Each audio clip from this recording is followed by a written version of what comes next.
भाग 1 में आपका स्वागत है। अध्याय 1, मधुर और बरमूडा त्रिकोण का रहस्य। साहसिक यात्रा का आरंभ।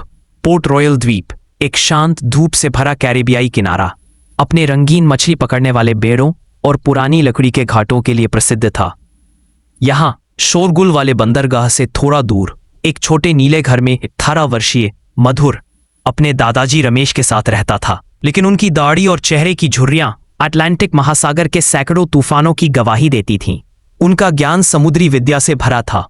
मधुर को यह तो पता था कि समुद्र में एक भयानक जगह है जहां से बड़े समुद्री जहाज अचानक गायब हो जाते हैं, लेकिन वह यह बिल्कुल नहीं जानता था कि बरमूडा त्रिकोण कहाँ है। उसके लिए यह बस एक गायब होने वाली जगह थी।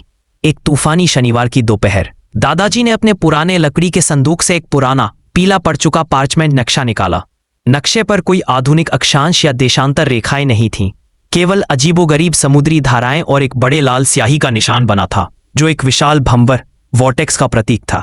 दादाजी ने अपनी उंगली उस लाल निशान पर रखते हुए कहा, यह नक्शा हमें एक ऐसे खजाने की ओर ले जाता है जो सदियों से उस गायब होने वाली जगह में छिपा हुआ है। यह नक्शा हमारे पूर्वज कैप्टन ग्रेगरी को विरासत में मिला था। तभी, इससे पहले कि दादाजी खजाने के महत्व के बारे में और कुछ बता पाते, तभी दरवाजे पर जोरदार और तेज दस्तक हुई। जब दादाजी ने दरवाजा खोला तो सामने एक लंबा, शक्तिशाली व्यक्ति खड़ा था जिसकी आंखें लालच से भरी थीं। उसने दादाजी को ऊपर से नीचे देखते हुए घूर कर देखा। तुम ही ग्रेगरी वंश के आखिरी नाविक हो, उसने एक क्रूर निश्चय के साथ कहा। मुझे पता है कि तुम्हारे पास बरमूडा त्रिकोण में छिपे खजाने का नक्शा है। और कहा, मेरे पूर्वज जो रेड बियर्ड के वफादार थे, उनकी डायरी में साफ लिखा है कि नक्शा पोर्ट रॉयल में ग्रेगरी वंश के आखिरी नाविक के पास है। वर्षों की अथक खोज के बाद मुझे पता चला कि वह नाविक तुम ही हो। तुम ही वो नाविक हो, है ना? उसने दादाजी की आंखों में देखते हुए आदेश दिया।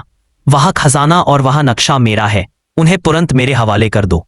मेरा नाम जोरान है और तुम मुझे जल्द ही समुद्र पर देखोगे। दादाजी ने दृढ़ता से कहा, तुम जो भी हो जोरान, यह नक्शा किसी लुटेरे की संपत्ति नहीं बल्कि साहस की धरोहर है। जोरान के चेहरे पर एक डरावनी मुस्कान आई। ठीक है बूढ़े आदमी, तुम मुझे चुनौती दे रहे हो। अगली बार जब तुम्हारा जहाज समुद्र में डूबेगा तो कोई उस गायब होने वाली जगह को दोष नहीं देगा। इतना कहकर जोरान तेजी से चला गया। दादाजी ने दरवाजा बंद किया और मधुर की तरफ मुड़े। उनके चेहरे पर अब कोई संदेह नहीं था। देखा मधुर, अब यह सिर्फ खोज नहीं है, यह एक दौड़ है। हमें जोरान से पहले वहां पहुंचना होगा। दादाजी ने गहरी सांस ली। डायरी ने उसे वंश का नाम दिया, लेकिन हमारी जगह उसने यह जानकारी यहीं से जुटाई है। मुझे यकीन है कि उसने बंदरगाह पर हर मछुआरे से पूछा होगा, क्या आप रमेश ग्रेगरी को जानते हैं? वह यहाँ के सबसे पुराने नाविकों में से एक है।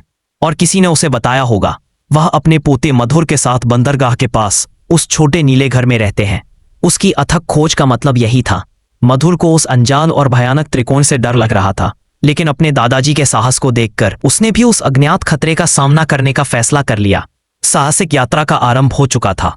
कहानी अभी खत्म नहीं हुई है। जल्द ही मिलते हैं भाग 2 के साथ।